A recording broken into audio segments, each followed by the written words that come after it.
Hi, I'm Paul Kurzma, I'm your happiness expert, and this week's video is all about the foundations of what is positive psychology. And perhaps I'm way overdue to do a video on this topic since I talk about happiness and positive psychology every week, but I never really explained what it is. And sometimes it's misconstrued as simply positive thinking. And there is some science around positive thinking, but often positive thinking has this kind of pop psychology, foo-foo-y, wishful thinking, magical context to it, and that's not what positive psychology is. Now, I will make a separate video, perhaps for the week following, on positive thinking because it's a worthwhile topic in and of itself. But it is not what positive psychology is. Positive thinking is just one component piece of positive psychology. Positive psychology is a branch of the field of psychological research, generally about the human thinking, what makes us emotionally and intellectually who we are. Back in 1998, the father of modern day positive psychology, a guy named Martin Seligman, ran for the presidency of the American Psychological Association.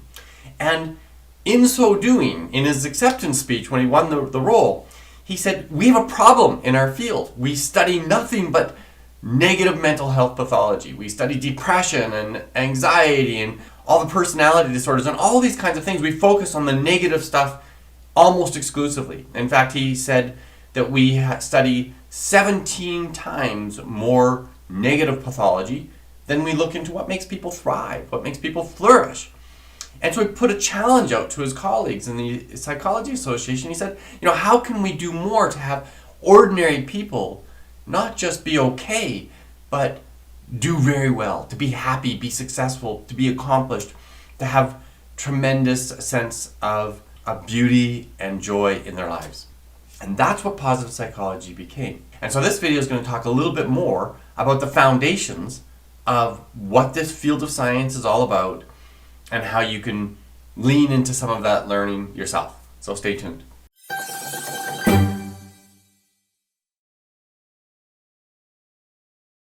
As a coach, public speaker, and best-selling author, I teach topics just like this one all around the world. So stay tuned and I'll give you practical tools that you can use to make both yourself and those around you both happier and more successful. So if science has spent an extraordinarily large amount of time studying negative mental health, and it's worthwhile for sure, it has spent too little time looking at just what makes us thrive. And think of it this way, it's a construct that I find helpful, that if negative mental health pathology is a -5, it's when you're severely depressed or disabled by your anxiety, and we call that -5.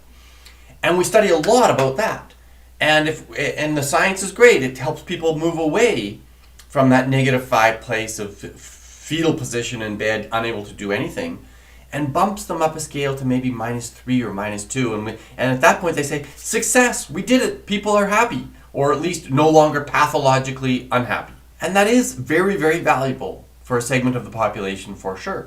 But wouldn't it be wonderful if we could move people towards some kind of positive place, maybe +5, where they're absolutely flourishing, just super buoyant and resilient and enjoying life. And if that were +5, let's study what gets people to there. And even when we study that, we can see it as a facility that if you could move people towards that end of the spectrum, when hard things come in their life that inevitably do, they don't get all the way bopped down to the negative pathology place, but maybe if they were at a +3 or something and they have a hard thing come in their life, they get to 0.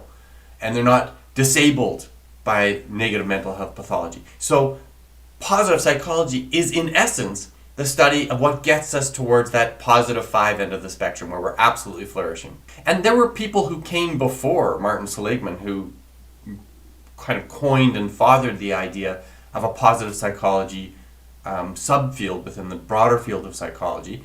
And those people, some of them might be well known to you, like Abraham Maslow, who studied the hierarchy of needs, basically saying we basically need our basic, most simple physical needs met first, which is why we all need a certain amount of money.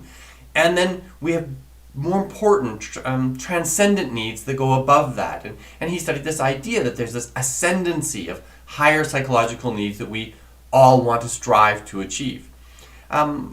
Jon Kabat-Zinn, one of my favorite researchers, has been studying mindfulness since the early 1970s, so well before positive psychology came about as a subfield, but clearly he was doing very important work in this area before we called it positive psychology. And one of my favorite positive psychologists is a guy named Mihaly Csikszentmihalyi, who studies flow, the being in the zone, the juicy feeling that we're really in a great place. And he began those studies in the early 70s as well. So it's not like the research field of positive psychology is brand new, but it found its own foundation and its own subcategory of psychology in and around 1998 when Martin Seligman became the president of the American Psychology Association.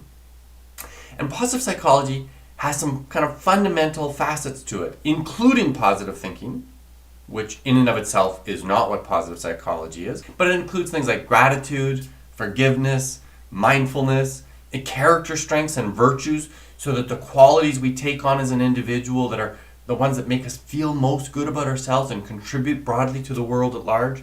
Resilience is a very important topic in positive psychology, and there's a whole bunch of other interesting facets of this field that many scholars now are spending their full-time efforts studying. And what I love about positive psychology is that it is laboratory-based, tested and true ways that we can live our most happy and successful lives. And that's why I'm fascinated with this field and have committed my life's mission to making the world a little bit happier through science-based interventions. And that's it for this week. I'll do a video on positive thinking very soon. Thanks for watching. If you like this kind of content, click the like button. It's good for the analytics. And if you care to share happiness in the world broadly, share this video with other people. Thanks. Bye for now.